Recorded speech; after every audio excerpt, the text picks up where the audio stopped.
할렐루야, 반갑습니다. 예, 제가 여러분들 1년 만에 또 뵙는 것 같아요. 참 세월이 빨리 지나가고 있습니다. 1년 지나서 이렇게 여러분들 뵈면서 어느덧 또 1년이 또 지나가는구나 그런 생각을 했습니다. 오늘 제가 이 택한 본문의 말씀을 가지고 여러분들과 함께 이 말씀을 또 묵상하고 말씀을 나누며 은혜를 받고자 합니다. 잠깐 우리 기도하고 시작하십시다. 사랑의 주님, 은혜를 감사드립니다. 오늘 이 아침 복된 주일을 우리에게 허락해 주시고 하나님 앞에 나와 예배하며 찬송할 수 있는 이 은혜를 부어주신 것을 감사드립니다.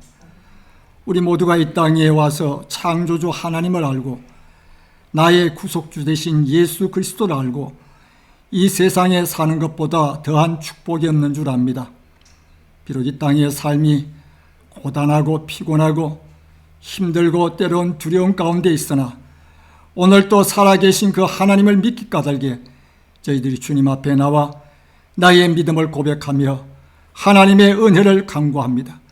이 시간 주의 말씀을 통하여 우리의 믿음을 다시 한번 깨우쳐 주시고 부족한 이 종이 주의 말씀을 증거함에 있어 하나님께서 능력의 손으로 붙잡아 주시옵소서.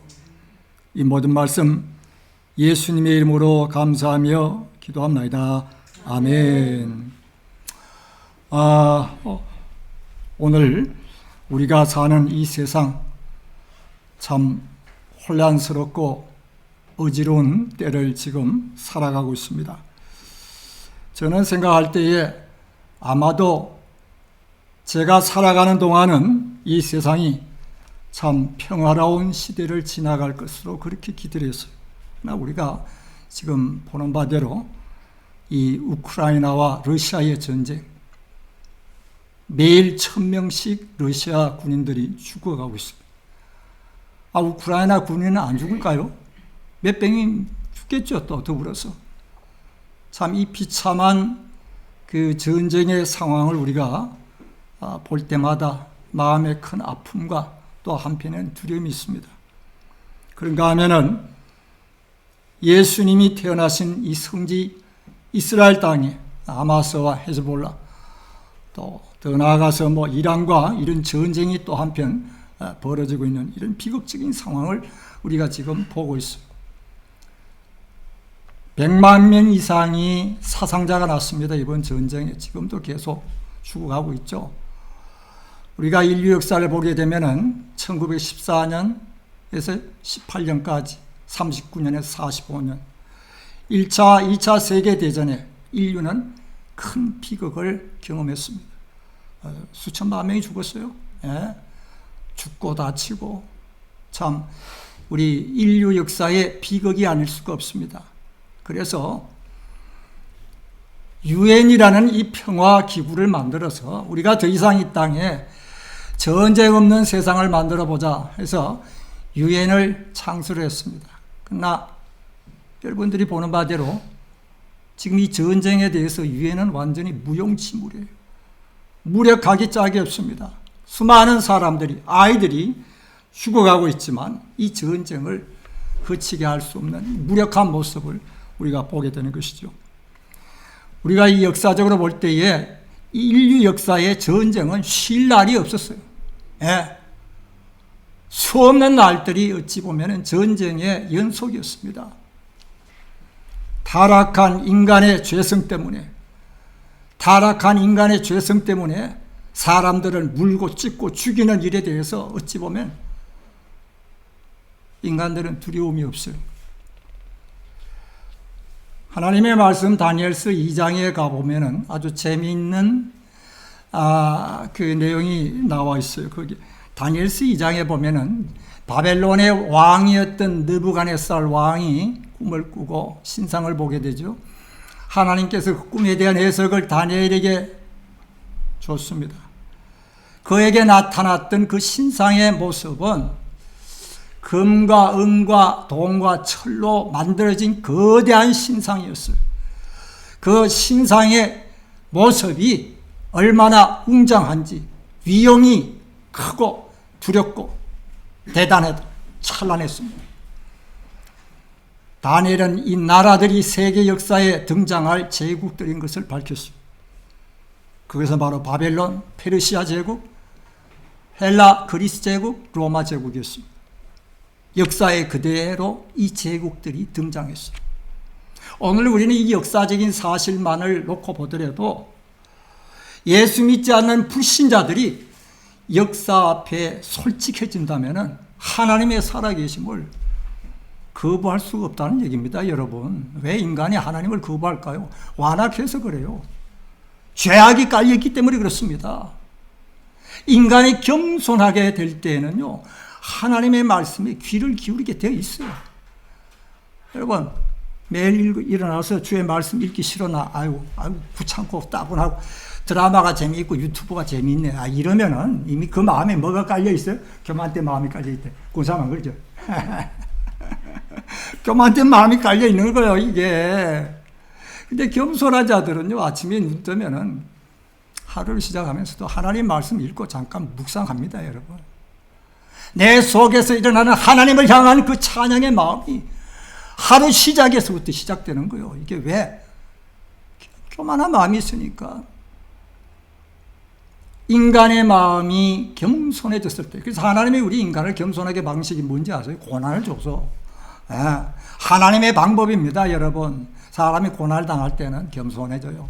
낮아져요. 그러니까 주의 말씀에 귀를 기울이기 시작하는 거예요. 자, 어떻든 간에 우리는 이 다니엘서 2장을 통해서 은과 금과 돈과 철로 만들어진 거대한 이 신상.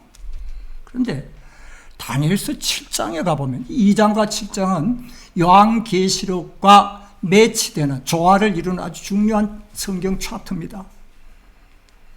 7장에 가보면요, 이 네 나라, 바벨론, 페르시아, 그리스, 로마 제국을 어떻게 표현했냐? 짐승으로 묘사했습니다. 사자와 곰과 날개 달린 표범과 괴물로, 뿔 달린 괴물이죠. 아니, 왜 2장에서는 화려하고 찬란하고 웅장한 그 형상의 모습이었는데 왜 7장에서는 짐승이지? 이게 세상 나라의 모습이다 하는 말씀입니다. 성경은 세상 나라의 모습을 아주 정확하게 하나로 우리에게 보여주고 있어요. 그 모습은 화려해요. 찬란하게 거지없어요. 라스베가스를 가보셨습니까? 화려하기 짝이 없어요. 점점 더 화려해지고 웅장해지고 세상 나라의 모습이 그래요. 외형적으로 봤을 때. 그러나 그 내면을 들여다봤을 때는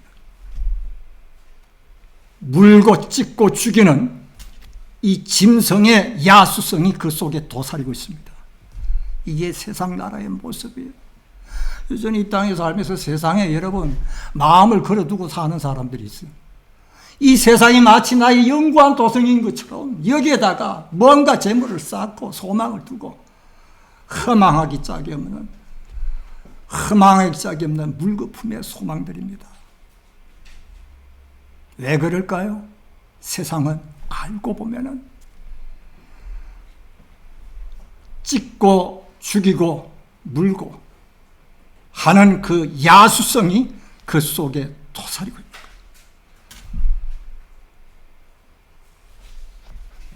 오늘 우리는 이런 현실의 우리의 상황을 우리가 지금 들여다보면서 과연 이렇게 이 전쟁이 지금 2년, 3년간 지속되고 또 이스라엘 땅에도 이렇게 전쟁이 이렇게 벌어지고 있는데 이게 역사의 종말인가? 의문을 던지지 않을 수 없다는 말씀이에요.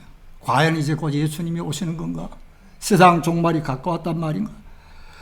우리는 성경 보면 오늘 마태복음 24장의 말씀을 주목하지 않을 수가 없다는 말씀. 그래서 저는 오늘 이 본문을 택한 것입니다. 성경 본문 마태복음 24장 1절과 2절 말씀에 보면 제자들이 예수님에게 다가왔어요.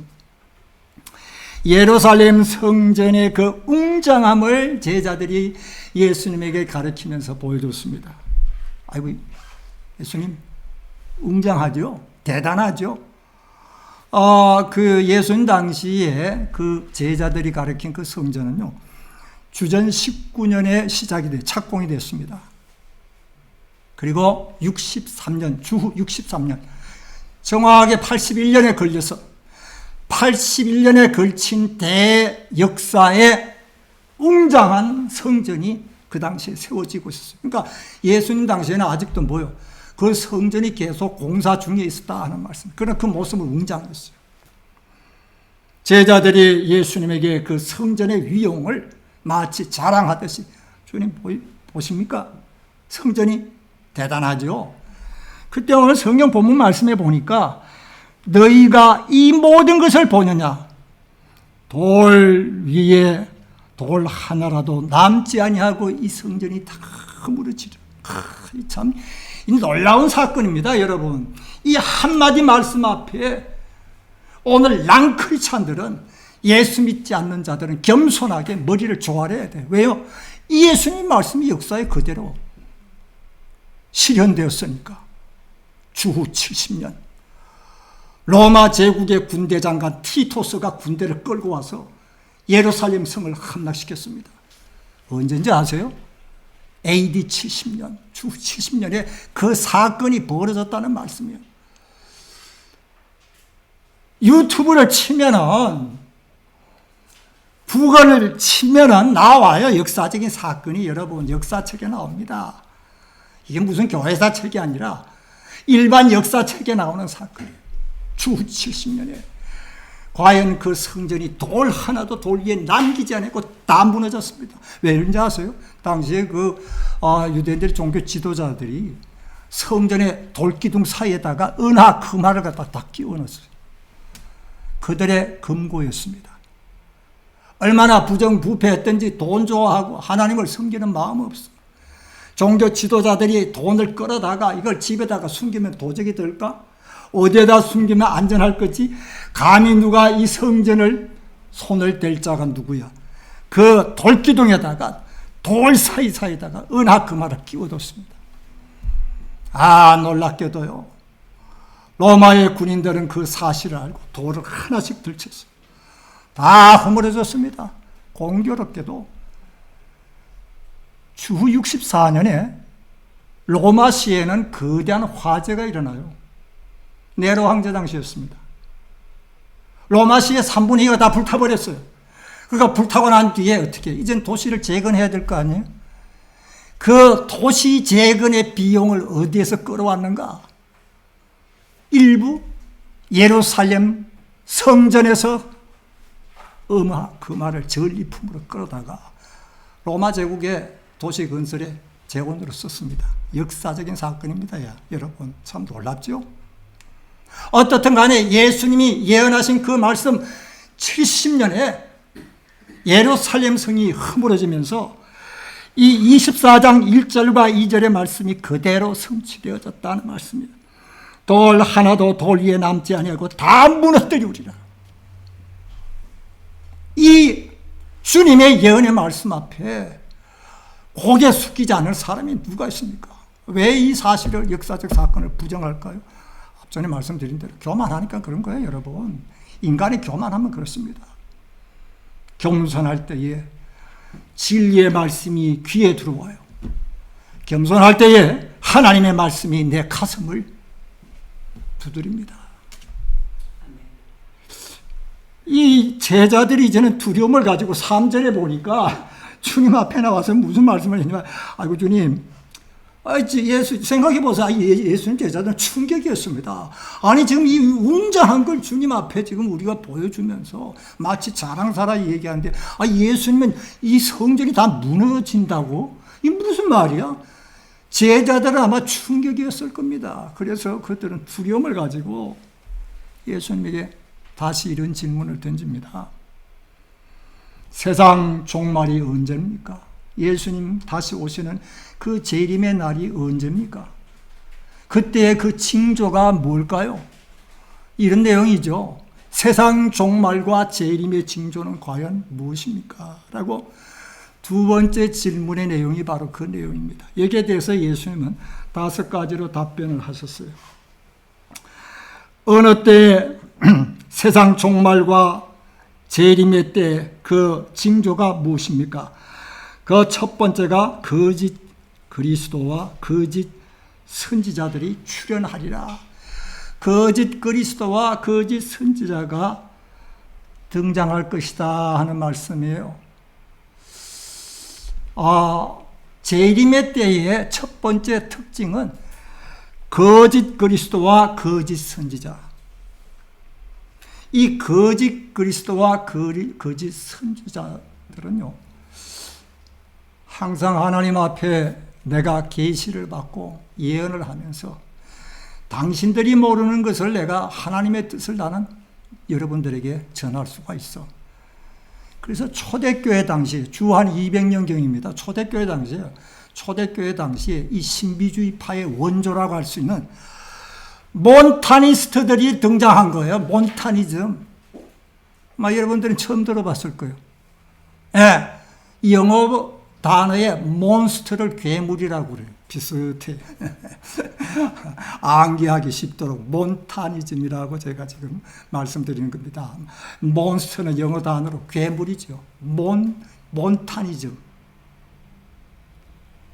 그 몬타니즘을 추종하는 자들을 가리켜서 몬타니스트라고 그래요.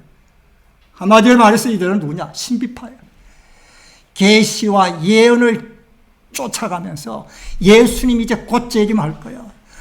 당신들이 모르는 하나님의 이 신비한 뜻을 우리는 매일매일 하나님께로부터 음성을 통하여 받고 있어. 여러분, 자주 하나님 음성 듣는 사람들 조심해야 됩니다.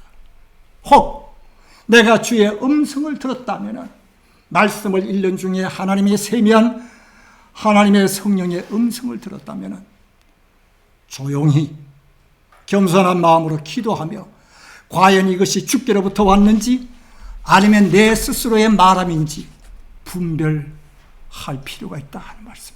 왜요? 마귀도 우리를 유혹하니까. 이 모든 신비파의 원조가 누구냐면요, 몬타니스트들입니다. 여러분, 오늘날 신비파는 누굴까요? 신사도예요. 조심하세요. 신사도 운동을 일으키는 자들은 항상 하나님께로부터 특별한 계시를 받고 있다라는 이런 영적 우월감에 사로잡혀 있어요. 한국교회에 여러 가지로 많은 어려운 일들을 끼쳤습니다. 이런 부분들에 대해서는 제가 더 많은 말씀을 지금 시간 관계상 드릴 수가 없어요. 자, 두 번째가 뭐냐면 예수님께서 전쟁이 끊이지 않고 일어날 것이다. 난리와 난리, 민족이 민족을 땡하여 일어나겠고 전쟁입니다. 아니, 오늘 우리 시대만 전쟁이 있었나요?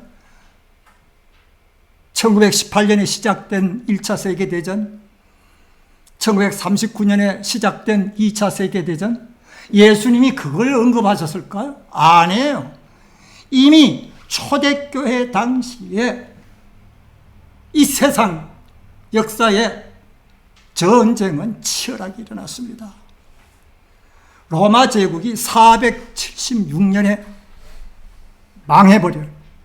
로마 제국이 망하는 그 와중에 북쪽으로부터 게르만족과 반달족이 로마시를 치고 침략했습니다. 역사가들에 의할 것 같으면 그 당시에 로마는 완전히 폐허 상태에서 옛 원시 시대로 돌아간 것과 같았다. 찬란했던 문화와 문명 다 허물어졌습니다. 로마 제국의 역사가 그러했어요. 476년입니다. 예수님은 이제 곧 다가올 이런 참혹한 전쟁의 모든 상황들을 내다보시면서 이 지구상에 전쟁이 끊이지 않을 것 예언하셨어요. 세 번째가 뭘까요? 그것은 바로 지진과 기근입니다. 7절에 나와 있잖아요. 지진과 기근으로 인하여 이 땅에 재난이 다가올 것을 이미 예수님은 예고했습니다. 역사적으로 우리가 잘 아는 바대로 로마 제국의 유명한 휴양 도시 폼페이가 있어요. 폼페이는 바로 잿더미에 완전히 굳어버렸죠. 이제 그 유적지가 발견이 돼서 전시를 하고 그럽니다. 이 폼페이에 베스비오 화산이 폭발하면서 지진으로 인하여 화산이 폭발하고 그리고 이 도시 전체가 완전히 잿더미가 되어버렸습니다. 화산재에 의해서 다 뒤덮였다 하는 말씀이요. 사람이 살아있는 채로 다 굳어버렸습니다. 지금 역사에 다 드러나고 있잖아요. 전시도 하고. 그게 언제냐? 79년 8월이었어요. 79년 8월, 아이고, 한참 더운 여름에. 전쟁, 지진, 자연재해죠. 네 번째가 바로 불법이 성행하리라. 그리고 성도들에 대한 핍박이 일어나기 시작한 것을 예수님은 예고했어요. 아니, 믿는 자들을 핍박하는 사건이 뭐 현대 공산주의자들에 의해서만 핍박이 일어났나요? 아니죠. 이미 초대교회 당시에 콜레세움 경기장에 수많은 크리스찬들이 끌려 나와서 순교의 피를 흘렸습니다. 너무나 잘 알죠. 짐승에게 찢겨졌고. 역사적으로 보면 로마시에 그 초대교회 당시에요. 로마시에는 이 사생아들, 부모 없는 아이들이 떼를 지어서 그냥 로마시를 배회할 때에 그 아이들을 거두어다가 과원을 만들어서 그 아이들을 먹이고 입힌 사람이 누군지 아세요? 크리스찬들입니다. 그것이 바로 과원의 원조예요, 원조. 오늘 기독교 복음이 들어가지 않았더라면 이 세상의 어둠은 더욱 어두워졌을 거예요. 그러나 복음이 들어간 곳에는 어디든지 빛이 바라고 생명의 역사가 일어나며 삶의 변화가 일어난다는 말씀이에요. 야, 아멘이 없어요, 이 동네. 하여튼 뭐 하나님의 말씀이 뭐 와서 와 닿아야지. 여러분 역사를 들여다 그가 이 역사에 무지한 사람들은요, 저는 그렇게 봐요. 완고한 사람이라고. 게을러 빠진 사람들입니다, 여러분. 저는 그렇게 봐요. 역사에 우리는 눈을 떠 있어야 돼요. 지나간 역사, 오늘 이 시대가 흘러가는 세상의 이 변화의 흐름, 그리고 이 세상은 앞으로 어디로 갈 건가? 어디로 갈 거예요, 여러분? 주님 재림하시는 그날이 역사의 종말이요. 우리는 그날을 보고 세상을 살아가는 겁니다. 마지막으로 주님은 14절 말씀에 24장 14절 말씀에 보니까요, 세계 선교를 언급했습니다. 세계 선교. 아니, 세계 글로벌 미션, 오늘날만 글로벌 미션 하는 건 아니죠. 이미 초대교회 당시에 세계 선교에 앞장섰던 교회가 어느 교회요? 안디옥 교회였습니다. 사도행전 13장, 더 앞전에 사도행전 11장에 이 안디옥 교회를 통하여 하나님께서는 세계 선교의 문을 활짝 열기 시작했어요. 안디옥 교회는 이방인 교회입니다. 여러 인종들이 다 섞여가지고 그냥 다인종 교회였어요. 그러나 이 다인종 교회를 통하여 하나님께서는 1차, 2차, 3차에 걸친 세계 선교의 문을 활짝 열기 시작했어요. 이게 사도행전 8장 1절. 스데반의 선교 이후에 그리스도인들은 핍박으로 인하여 유대와 사마리아 땅으로 흩어지기 시작했더라. 더 나아가서 사도행전 11장 9절 말씀에 보니까 흩어진 사람들이 안디옥에 들어가 다인종 교회를 세우고 이방 선교에 주력하는 모습을 우리가 보게 된다는 말씀. 자, 그러면은 예수님께서 이런 5가지의 재림의 징조, 그리고 세상 종말의 징조를 말씀하셨는데, 예수님이 하신 이 말씀의 뜻은 뭘까? 세상 종말은 예수님이 오시는 그 재림의 날이 세상 종말이 아니라 이미 종말은 시작되어졌어요. 종말의 징조가 서서히 나타나며 마지막 이 종말의 때 끝에, 때의 마지막에 예수님이 어떻게 이 땅에 오신다는 말씀이요. 왜요? 우리 예수님의 말씀이 비춰봤을 때 이미 이런 재난과 환난들은 시작되었으니까 초대교회 때부터 이미 시작되었어요. 지금도 계속되고 있어요. 그러나 예수님이 재림하시는 그날, 종말의 마지막 끝날입니다. 종말은 이미 시작되었어요. 환난과 재난, 이 사실을 우리는 사도행전 2장의 사도 베드로의 설교를 통해서 아주 명확하게 우리가 이 내용을 들여다볼 수가 있어요. 사도행전 2장 17절과 18절 말씀에 보면은 여기 지금 인용이 되어 있나요? 사도행전 2장 17과 18절 말씀에 보면은 사도 베드로의 첫 번째 설교가 나오는데 그 설교 중에 사도 베드로는 이런 말씀을 증거합니다. 요엘 선지자, 요엘서 2장을 사실 인용을 해서 사도 베드로가 이런 말씀을 하세요. 말세에 내가 내 영과 내 영으로 모든 육체에 부어주리니 그때에 내가 내 영으로 남종과 여종에게 부어주리라. 성령 부어주실 것을 말씀하는 내용의 설교입니다. 그런데 사도 베드로는 요엘 선지자의 이 예언의 말씀을 인용을 하면서 그 시점을 어느 때라고요? 말세에라고 이렇게 못 받고 있어요. 말세에. 오늘 교회에 하나님의 백성들 위해 하나님의 성령이 임하였다는 것은 무엇을 의미하는 것인가? 말세가 이미 도래했다는 사실이에요. 세상의 종말은 이미 시작이 되어졌습니다. 왜요? 재난이 점점 더 어떻게? 초대교회 당시보다 점점 그 재난과 환난은 더 치열해지고 그 강도가 깊어져 가는 거예요. 이게 요한계시록에 나온 일곱 인, 일곱 나팔, 일곱 대접의 내용들입니다. 요한계시록 5장에서부터 18장까지 내용이 일곱 인, 일곱 나팔, 일곱 대접에 대한 기록들이에요. 그게 전부 다.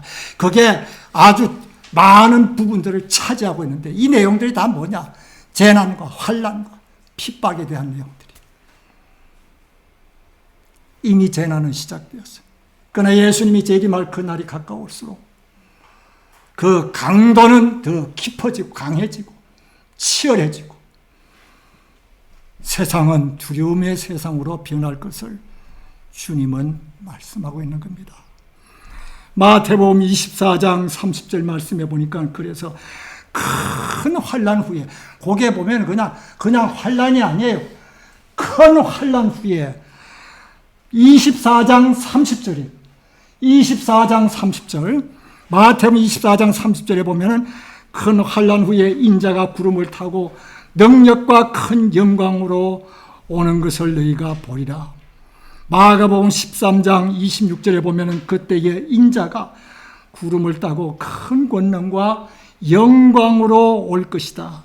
데살로니가전서 4장 16절에 보면은 주께서 호령과 천사장의 소리와 하나님의 나팔로 친히 하늘로 쫓아 강림하시리니. 이 세 본문이 다 예수님의 재림을 두고 언급하신 말씀인데 특징적인 것이 뭐냐?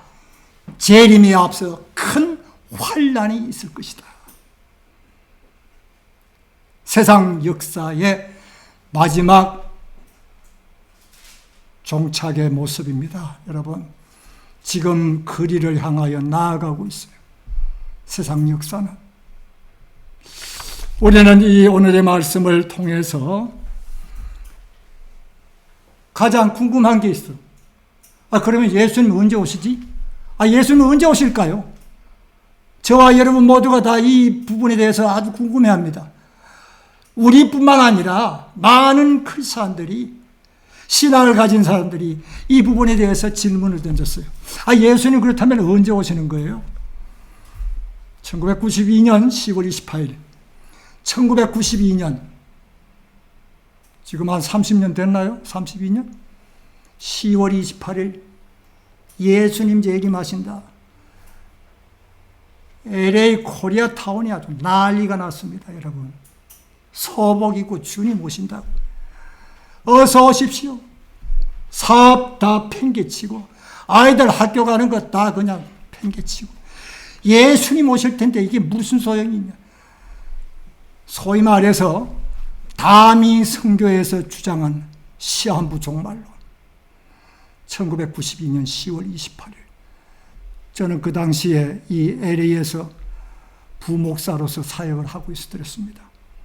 동부에서 공부를 끝내고 부교육자 초청을 받고 여기 와서 부목사로 사역을 하고 있을 때 한인타운의 그 모습을 지켜보면서 황당하기 짝이 없었어요. 아니 이다지도 한국교회가 하나님의 말씀에 대하여 무지하고 36절에 아버지만 아신다고 그랬는데 어떻게 이런 이단의 사설에 휘둘리고 있는가? 아모스서를 가보면은요, 아모스서 3장 7절에 이런 말씀이 있습니다. 여호와께서는 자기의 비밀을 그 종 선지자들에게 보이지 아니하고서는, 알리지 아니하고서는 결코 행하심이 없느니라. 이게 시한부 종말론자들이 단골로 끌어 인용하는 성경 본문입니다. 이 성경 본문 끌어와가지고 그래 맞아, 하나님께서는 이 특별한 종들에게 계시의 말씀을 통해서 비밀을 알려주기 전까지는 결코 하나님 그 어떤 일도 행하실 수가 없어. 아모스 3장 7절을 아주 단골로, 단골 메뉴에 단골 메뉴, 아전인수격이라 그럽니다. 이거를 성경 전체의 말씀에 예수님은 분명히 36절에서 24장 36절 아버지만 아시느니라. 또 한편 이단 이 여호와의 증인 같은 경우에는 24장 마태복음 24장 36절을 인용을 하면서 봐라, 재림의 날도 예수님이 모르니까 예수님은 하나님과 동등된 분이 아니시네 라고 하면서 삼위일체를 부정하는 이단 종파가 여호와의 증인이에요. 예수님께서 그렇게 말씀하셨을까요? 나도 아들도 모르고 천사도 모르고 오직 아버지만 아시느니라. 왜 그렇게 말씀하셨을까요? 예수님은 자신이 육신을 가진 인간으로서 인성의 측면에서 스스로 자신을 비어 종의 형체를 가져 사람의 모습으로 나타나셨고, 빌립보서 2장에 나와 있잖아요. 예수님은 스스로 자기를 낮추었어요.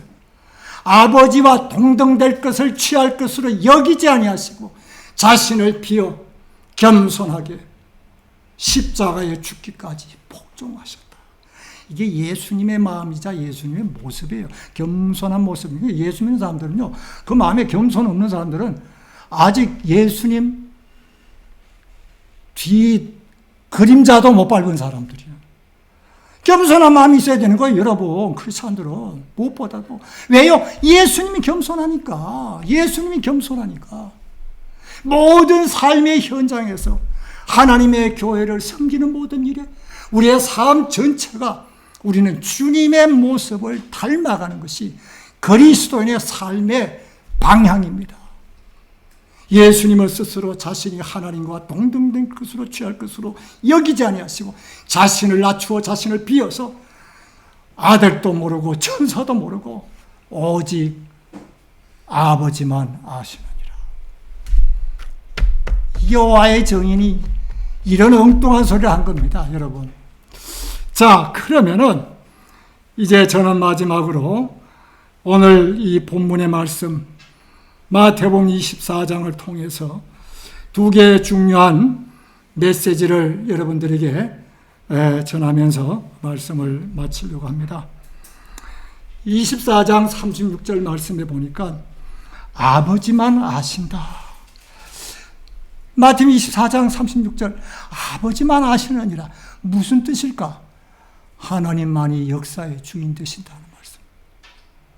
여러분, 역사의 주인은 인간이 아닙니다. 하나님만이 역사의 주인 되시는 분이에요. 이거 아멘이 없네 또. 이때는 아멘 그래야지. 아이고 참. 참나.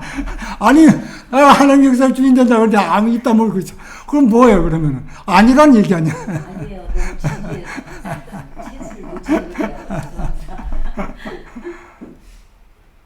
하나님이 역사의 주인 되신다. 여러분 한번 보십시다. 이 세상 종말은요, 우주적 종말과 개인적 종말이 있어요. 개인적 종말은 뭐예요? 내 개인적인 삶의 마지막이죠. 예. 저도 지금 7이 1이 됐어요. 내년에 이제 또 올 때 세븐이 투가 돼서 올 거 아니야.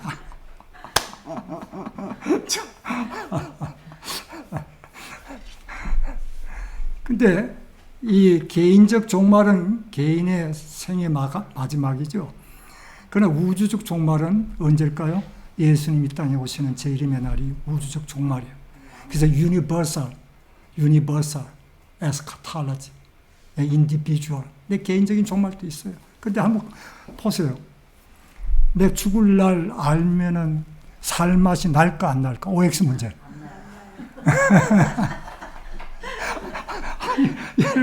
예를 들어가지고 12월, 나 금년 12월 30일 날 나 죽는다. 날짜 안다고 합시다. 살맛이 나겠어 안 나겠어요? 그리고 12월 오는 25일 크리스마스가 즐거워 안 즐거워? 곧 다가올 추수감사절에 추수감사절 파티할 마음이 나겠어 안 나겠어요? 한 달 있으면 죽을 텐데. 가리워 놓은 것이 하나님의 은혜입니다. 아멘. 가리워 놨어요. 주권자 되신 그 하나님께서, 역사의 주인 되신 그 하나님께서 개인의 삶의 마지막 종말을 가리워 놨다. 이게 은혜요, 은혜. 내가 모르고 산다는 것이 얼마나 은혜인지. 그래서 밥을 먹어도 맛이 있고 여행을 가도 즐거운 거예요. 내가 죽을 날 아는데 크루즈 타고 여행 가겠어요? 그래 안 그래? 아니 크루즈 타고 가다가 내가 그 여행 날짜 내가 가는 날 딱 걸리면 가는 거 아니에요? 그럼 무슨 재미가 있겠어요? 하나님이 가려워 놓으셨어요. 자, 이 우주적인 종말, 하나님 예수님께서 언제 오신다? 일상의 삶을 우리가 영위할 수가 있겠습니까? 사업하던 거, 직장생활 하던 거, 아이들 학교에 가서 공부하는 이 모든 것 다 포기하고 허구한 날 하늘만 쳐다보고 있을 거예요. 예수님 언제 오시나? 예수님 이제 곧 오실 텐데 하나님 기뻐하시는 삶이 아닙니다. 예수님께서 이 땅에 오실 날을 가리워 놓으신 것도 또한 우리에게 뭐라고요? 은혜예요, 은혜. 이게 은혜라는 거예요. 근데 이걸 비집고 내가 알아야 되겠다는 거예요. 인간의 교만된 마음입니다. 인간의 오만이 이미 주님께서 아들도 천사도 아버지만 아시느니라.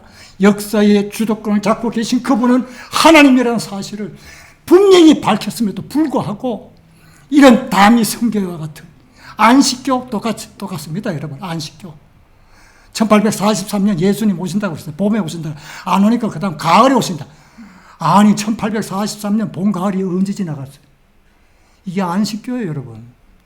이란들이 하는 짓거리가 항상 이런 것들이에요. 왜 여기에 휘둘리냐 이거죠. 역사의 주인 되신 하나님께서 나의 개인의 삶의 종말과 이 우주적 종말에 대해서 가리워 놓으신 이 자체가 우리 모두에게 은혜가 된다는 말씀. 마지막으로 한 가지 더. 우리는 오늘 본 말씀에 보면은 거기에 42절과 44절에 보면은요, 깨어있으라는 말씀이 나와. 44절에는 뭐 예배하고 있으라는 말씀인데 다 거의 비슷한 의미를 담고 있습니다. 깨어있으라. 말씀에 주목할 필요가 있어. 깨어있으라 그러니까 뭐 잠자지 않고 그냥 눈 뜨고 있으라는 말입니까? 그 사람 뭐 눈 뜨지 않고 잠자지 않고 있어야 돼요? 주님 오실 날만 기다리고. 그럴 수 없잖아요. 우리 자야죠. 일상의 삶이 일하고 잠들고, 우리 일상의 삶의 패턴이 있는데 여기에서 이 깨어있으라는 말이 뭔가? 베드로 후서 3장 10절과 12절이 바로 이 부분에 대해서 우리에게 아주 명확한 해답을 던져주고 있습니다. 주의 날이 도적같이 오리니 어떠한 사람이 되어야 마땅하뇨? 거룩한 행실과 경건함으로 살며. 거룩한 행실과 경건함으로. 우리 교회 내에서 이 거룩하다는 말, 경건이라는 말, 영어로는 가들리네스라고 하는데 굉장히 추상적 용어입니다. 이 자칫하면 형식으로 흘러가요. 이 세상에 나가 지멋대로 살다가 말이야 교회 와서는 거룩한 척. 왜? 내가 교회 장로니까. 내가 교회 권사니까. 내가 교회 안수 집사니까. 여러분, 이거는 하나님 앞에 거룩함이 아니죠. 이 거룩이라는 단어 자체가 우리 자칫하면은 우리 교회 내에서 신앙생활에서 이게 형식적인 의미로 들리기 쉬워요. 거룩을 가정하는 거죠. 베드로 후서 3장 10절과 12절의 말씀은 거룩한 행실과 경건의 의미가 무엇인가? 이게 깨어있으라는 말의 키워드인데 이 말의 뜻이 바로 야고보서 1장 27절에 아주 잘 설명이 되었습니다. 참된 경건은 고아와 과부를 돌아보고 자기를 지켜 새 속에 물들지 아니하는 이것이라. 아멘. 섬김의 삶이요. 예수님은 언제 오실까 흑암을 쳐다보는 게 아니에요. 내 곁에 있는, 내 주변에 있는 어려운 당한 형제들을 돌아보고 가난한 자들도 나를 도움을 필요로 하는 자들을 섬기는 섬김의 삶, 고아와 과부를 돌아보고. 이 고아와 과부라는 것은 도움이 필요한 자들이라는 뜻이에요. 여러분, 난 우리 목사님 우리 주변에는 고아도 없고 과부도 없네. 이 뜻이 아니라 고아 과부는 그 당시에 초대교회 당시에 그 약자들입니다. 사회적인 어떤 그 돌봄을 보호를 받지 못했던 그런 계층의 사람들이에요. 그러니까 나의 도움을 필요로 하는 사람들, 어려움 당한 사람들, 그들을 향하여 기꺼이 내가 손을 벌릴 줄 알고 그들을 섬기는 삶. 두 번째가 뭐예요? 자기를 지켜 새 속에 물들지 아니하는 것. 이게 거룩이라는 뜻이에요. 자기를 지켜 새 속에 물들지 아니하는 것. 거룩함과 경건함으로 주의 날이 임하기를 바라보고 주님의 재림을 기다리는 주의 성도들. 오늘 저는 이제 말씀을 마치려고 하는 것입니다. 역사의 주인 되시는 그 하나님을 우리는 든든히 믿고, 그렇죠? 이 세상은 요동치는 거예요. 그러나 역사의 주인 되시는 그 하나님을 믿고 이 세상을 두려움 없이 살며 그리고 거룩한 삶, 섬김의 삶으로 예수님의 재림을 준비하는 우리 성도님들이 다 되시기를 바라며 이 말씀을 드립니다. 기도하십시다. 고마우신 하나님, 오늘 우리에게 주의 말씀을 통하여 예수님의 오실 날을 우리가 어떻게 준비할 것인지 다시 한번 말씀 통하여 깨닫게 하시고 배우게 해주신 것을 감사드립니다. 이 말씀이 우리의 삶에, 믿음의 삶에 적용되게 하여 주시옵소서.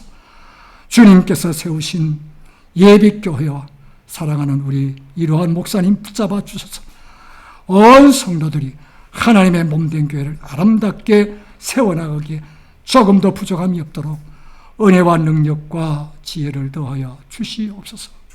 주시는 일 감사하며 예수님의 이름으로 기도했습니다. 아멘.